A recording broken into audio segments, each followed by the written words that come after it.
दोस्तों, क्या आपने कभी सोचा है कि इस धरती पर जहां कुछ देशों में लोग हर दिन करोड़ों खर्च करते हैं, वहीं कुछ जगहें ऐसी भी हैं जहां लोगों के पास एक वक्त का खाना भी नसीब नहीं होता, जहां बच्चे भूख से मर जाते हैं और लोग साफ पानी के लिए मीलों पैदल चलने को मजबूर होते हैं। आज हम बात करेंगे दुनिया के सबसे गरीब देश के बारे में, एक ऐसा देश की सच्चाई जो सुनकर आपका दिल दहल जाएगा। आज हम बात करेंगे गरीबी क्या होती है। दोस्तों, गरीबी सिर्फ पैसों की कमी नहीं होती, असली गरीबी तब होती है जब इंसान के पास खाना, पानी, घर, शिक्षा और इलाज जैसी बुनियादी चीजें तक नहीं होती। जब कोई इंसान मेहनत तो बहुत करता है लेकिन फिर भी पेट खाली रह जाता है। जब बच्चा स्कूल जाने के बजाय पानी लाने के लिए 5 किलोमीटर चलता है, यही असली गरीबी है। दुनिया में आज भी ऐसे कई देश हैं जो इस हाल में भी जी रहे हैं, लेकिन इन सब में एक देश ऐसा है जो सबसे ज्यादा संघर्ष कर रहा है और वो देश है साउथ सुडान। अब हम बात करेंगे साउथ सुडान कौन सा देश है। साउथ सुडान अफ्रीका के बीचों बीच बसा एक छोटा सा देश। यह देश 2011 में सुडान से अलग होकर बना था, यानी यह दुनिया का सबसे नया देश है। लेकिन अफसोस आज यह दुनिया का सबसे गरीब देश भी है। आज साउथ सुडान में लाखों लोग ऐसे हैं जिनके पास छत नहीं, खाने को रोटी नहीं और भविष्य का कोई भरोसा नहीं। यहाँ के बच्चे भूख और बीमारियों से मर रहे हैं और बड़ी संख्या में लोग घर छोड़ने को मजबूर हैं। अब हम बात करेंगे साउथ सुडान में आज भी युद्ध चल रहा है। साउथ सुडान की सबसे बड़ी समस्या है युद्ध और राजनीति।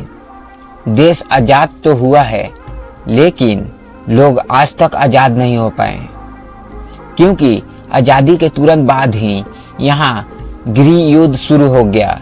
नेता आपस में सत्ता के लिए लड़ने लगे और आम जनता बीच में कुचली गई। कल्पना करो, एक बच्चा स्कूल जाने की जगह गोलियों की आवाज सुनकर बड़ा होता है।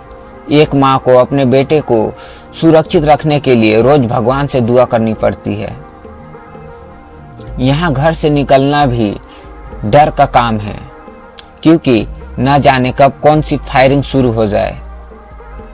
युद्ध ने यहाँ की अर्थव्यवस्था को पूरी तरह तबाह कर दिया। खेत बंजर हो गए, सड़कें टूट गई और बाजार खाली। जो कुछ भी था वो सब गोलियों और आग में जल गए। अब हम बात करेंगे साउथ सुडान की जिंदगी की असली लड़ाई। यहाँ का आम इंसान सुबह उठते ही सोचता है, आज पानी कहाँ से मिलेगा। सोचो दोस्तों, एक बाल्टी साफ पानी पीने के लिए लोगों को 4 से 5 किलोमीटर तक पैदल चलना पड़ता है और वो भी हर बार साफ नहीं होता। कई बार वही गंदा पानी पीने से लोग बीमार पड़ जाते हैं। यहाँ के अस्पतालों में डॉक्टर नहीं, दवाइयाँ नहीं, गर्भवती महिलाओं की मौतें आम हैं। बच्चों में कुपोषण इतना ज्यादा है कि कुछ बच्चे हड्डी बन चुके हैं।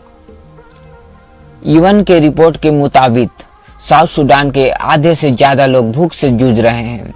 यानी अगर आप 10 लोगों को देखो तो उनमें से 5 लोग ने कल कुछ नहीं खाया।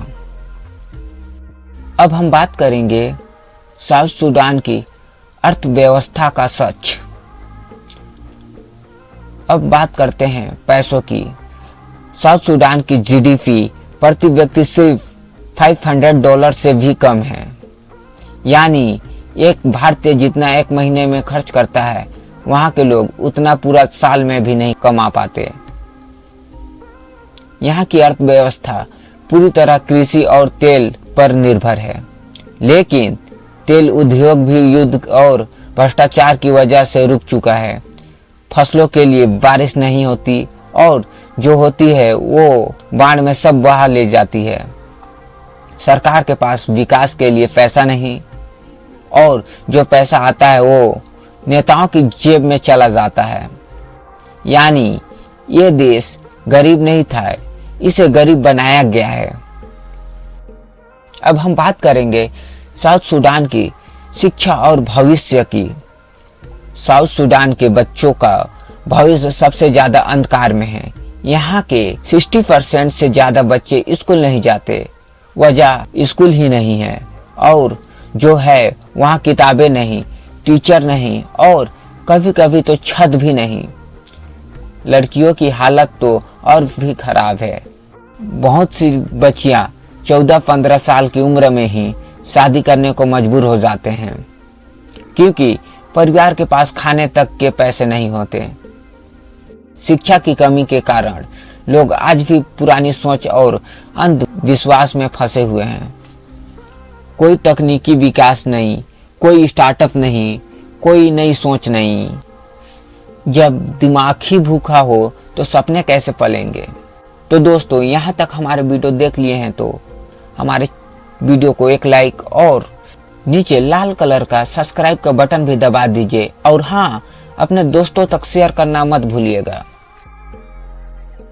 अब हम बात करेंगे साउथ सूडान की भ्रष्टाचार और राजनीति। साउथ सूडान में भ्रष्टाचार इतना फैला है कि सरकारी अफसरों के घरों में लग्जरी गाड़ियां हैं और आम आदमी के घरों में खाना नहीं।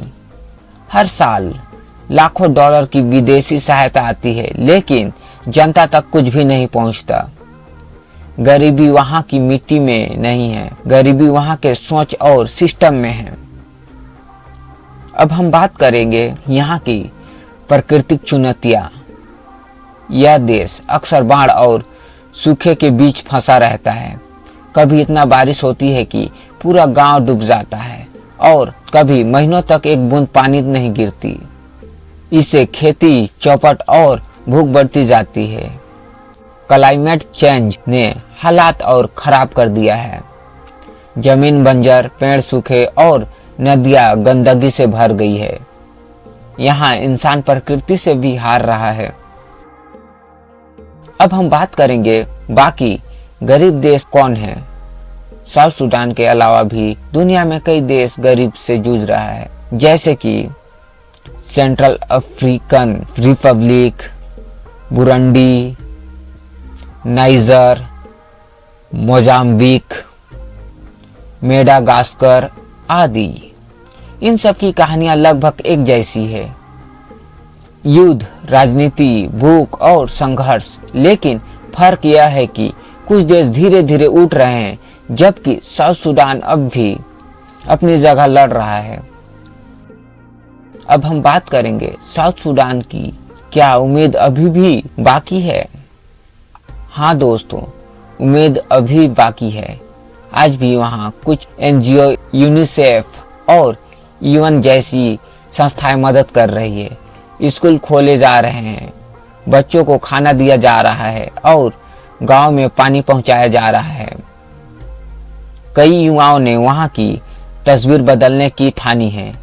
वे कहते हैं अगर हम नहीं तो कौन, और यही सोच किसी भी देश को बचा सकती है। अब हम बात करेंगे साउथ सूडान की सोच बदलनी होगी।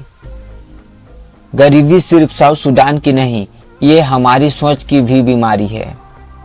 हम सबको यह समझना होगा कि इंसानियत सीमाओं से बड़ी है।